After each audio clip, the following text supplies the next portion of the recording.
So how's it going, everybody? New update in my Revel kit adventure. So I've been riding two-wheel drive for quite a bit, and then I switched to four-wheel drive. Next up in my series was to talk about four-wheel drive and how great it is, and the short answer is get it if you can. You're not really giving up much. A little heavier, but not really giving up much for having four-wheel drive. So this video is not about that. Obviously, I had a little trouble. So today we're going to look at the internals. So I'll just kind of tell you what happened. This happened while I was riding. So we rode out to a ways with my son. He's 5, and he just got a new electric scooter, so that's fun. So I dismount, I get off the board for some of the bridge crossings where there's a lip, like usually like 1.5 or 2-inch lip that I'll jump off the board for. I could probably get over it on you know, riding it, but just to be safe, I jump off and then let the board cruise over it with the remote. You know, give it a little gas and have it go over on its own. Well, I goosed the remote too much.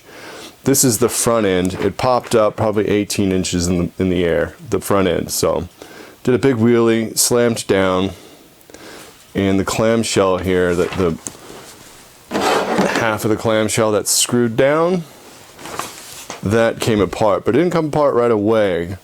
We got to the park where we were stopping. It's a short distance from where I think all this happened, and then the remote gave me a message that there was a disconnect right on one of the motors. So I messed with that for a little bit.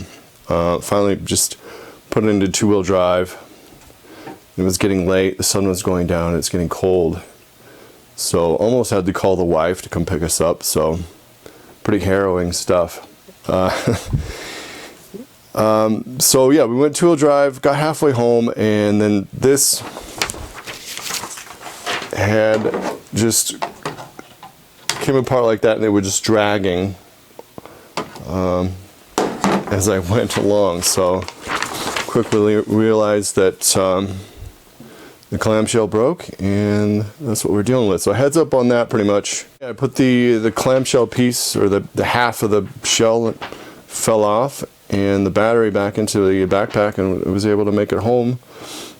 So that's kind of one nice thing about four-wheel drive as well. You have a little bit of redundancy, so that's nice. So I still have to contact Revel Kit on the part. It should be pretty cheap. You can connect the battery up to the terminals, and you can get the remote to connect, and you can drive. It'll drive, so everything on the internals is fine.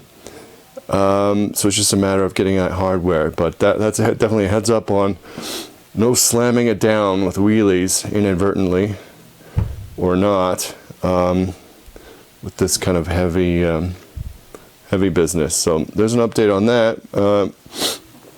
The internals don't look all that, and I think it's pretty easy to take that shell off. It didn't occur to me, or I hadn't looked that much, but it looks like you can get in there pretty easily, just some screws. So the plastic kind of broke off at the screws you can see here, and then this is part of the shell that didn't come off. So but yeah, it looks like you could get in there pretty easily and tinker if you wanted to. But so anyway, yeah, a little update on Revel Kit Adventure 4-wheel drive.